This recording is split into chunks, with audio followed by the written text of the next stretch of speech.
ओम श्री गुरुवे नमः। देवालयों में प्राण चेतना फूंकने हेतु भाव भरा आह्वान। भारतवर्ष में स्थान स्थान पर देवालय मंदिर विनिर्मित देखे जा सकते हैं।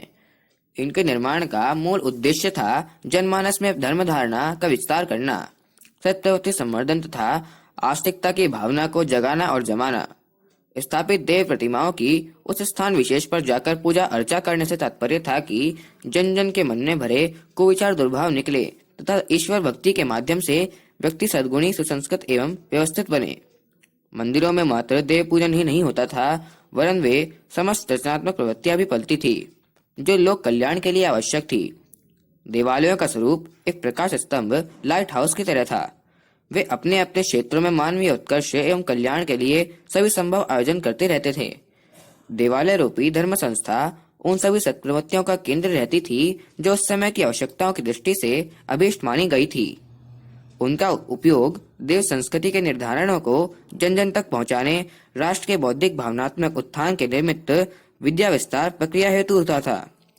ऋषिगण वहां निवास कर दर्शनार्थी श्रद्धालुओं को प्रतीकों के माध्यम से शिक्षण देते थे एवं इस प्रकार पुरातन भारत का सांस्कृतिक गौरव अक्षुण्य बना हुआ था। साधु ब्राह्मण परंपरा में भ्रमण करने वाले परिव्राजक तीर्थयात्री इन पावन तीर्थ स्थलों पर रुकते हुए उनका उद्देश्य विश्राम करना नहीं, अपितु जनता के मानसिक स्तर की, भाव संस्थान तथा चारित्रिक स्तर की देखरेख करने का था।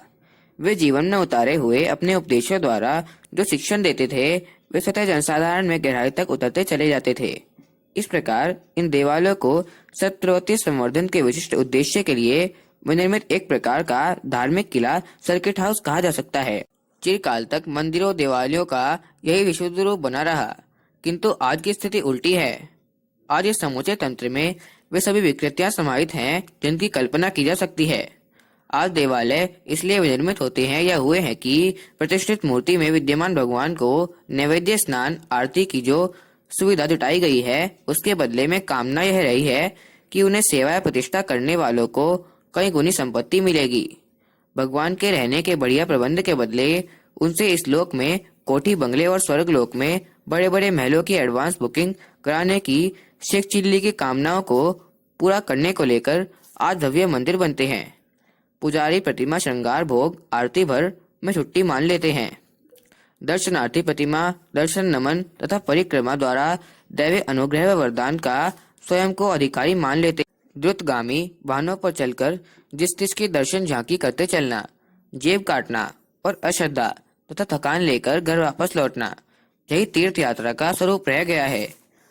धर्म के प्रति जनमानस की गहरी आस्था बढ़ाने के लिए विनिर्मित इन देवालयों को जन जागृति का केंद्र बनना चाहिए था, किंतु होता ठीक इससे उल्टा है।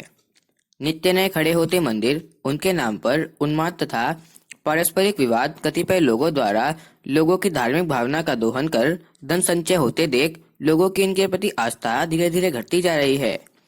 देवालयों का वास्तविक उपयोग यदि संस्कृति एवं जन जन के नैतिक उत्थान के निमित्त होता तो न आज आस्था संकट दिखाई पड़ता और न ही अशिक्षा, अज्ञान, अभाव से ग्रस्त यह राष्ट्र आर्थिक एवं भौतिक दृष्टि से पिछड़ा ही कहलाता।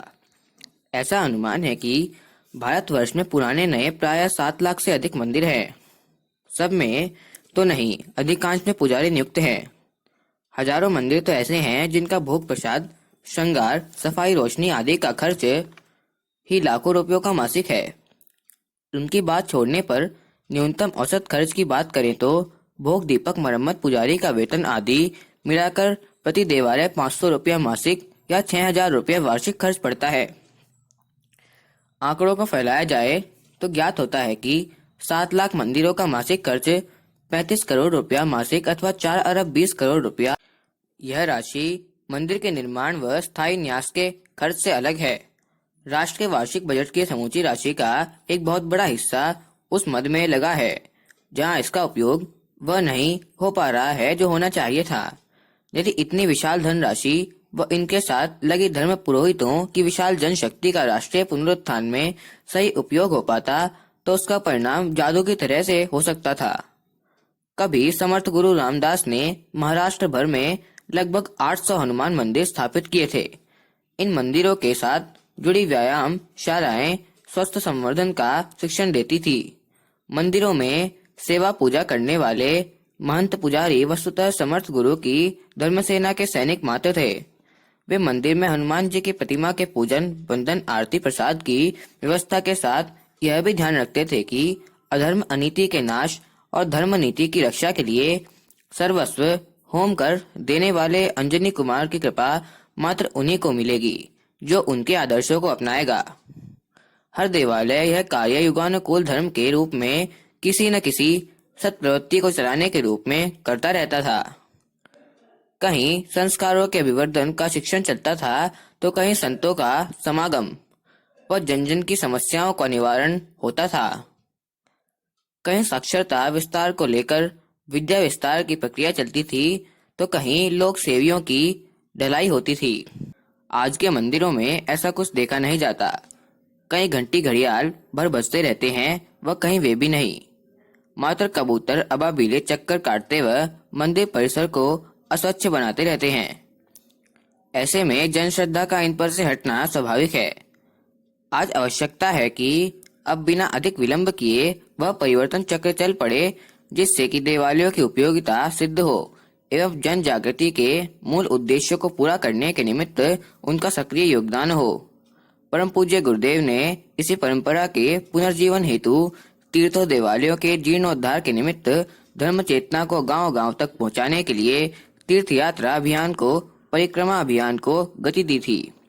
इसका उद्देश्य था निष्क्रिय पड़े देवालयों में चेतना आए, वह रचनात्मक गतिविधियां चल पड़े तथा अभी जहां मात्र पूजा आरती का उपक्रम चलता है वहां नैतिक, भावनात्मक व राष्ट्रीय उत्थान की सक्रिय योजनाएं न्यूनाधिक रूप में आरंभ हो जाए। नए मंदिरों के निर्माण की न तो अब आवश्यकता है न राष्ट्र की स्थिति को देखते हुए वह औचित्यपूर्ण कही जाएगी। अब तो जो उपेक्षा अब तक दिखाई गई है उसकी क्षतिपूर्ति मात्र ही की जा सके तो प्रायश्चित की बात पूरी हुई मानी जा सकती है। यदि भारत के प्रति 7 ग्राम कस्बों के पीछे एक मंदिर मान लिया जाए तो भी 1 लाख मंदिरों की देखरेख व उनके पुनर्जीवन की बात सामने आती है। भारतवर्ष के लिए पुरातन इतिहास में तो हर गांव एक तीर्थ माना गया है। यदि इतना संभव न हो सके तो जो देवालय, पुरातन तीर्थ, ऋषियों की तपस्थली विद्यमान है जिनके बारे में ज्ञात जानकारी उपलब्ध है, उन्हीं में स्थानीय निवासियों के सहयोग से सत्प्रवृत्ति विस्तार का कार्यक्रम चलाया जा सकता है। इसके लिए पूज्य गुरुदेव ने साइकिलों द्वारा अथवा वाहनों द्वारा जन जागरण की तीर्थ यात्रा का प्रचलन चलाया था। पद यात्रा को तीर्थ यात्रा को साइकिल यात्रा के रूप में मान्यता दी थी। तीर्थयात्री टोलियां अपने अपने स्थानों से निकले व 7 दिन का एक प्रवास चक्र बनाकर उस परिधि में आने वाले सभी देवालयों को केंद्र बनाकर मार्ग में आदर्श वाक्य लेखन करती हुई चले।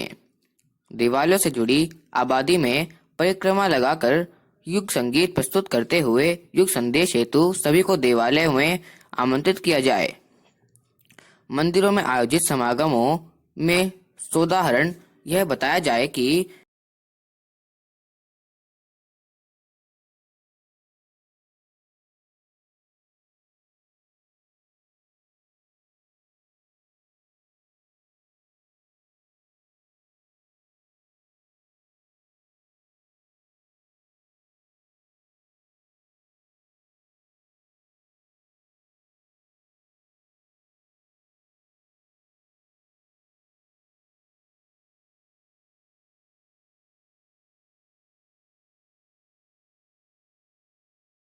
यदि वाहनों द्वारा अपने अपने स्थानों से अधिक संख्या में परिजन अपने गुरुद्वारे शांति कुंज की यात्रा पर निकलते हैं तो इस यात्रा को पर्यटन मात्र तक सीमित रख स्वदेशीय बना सकते हैं।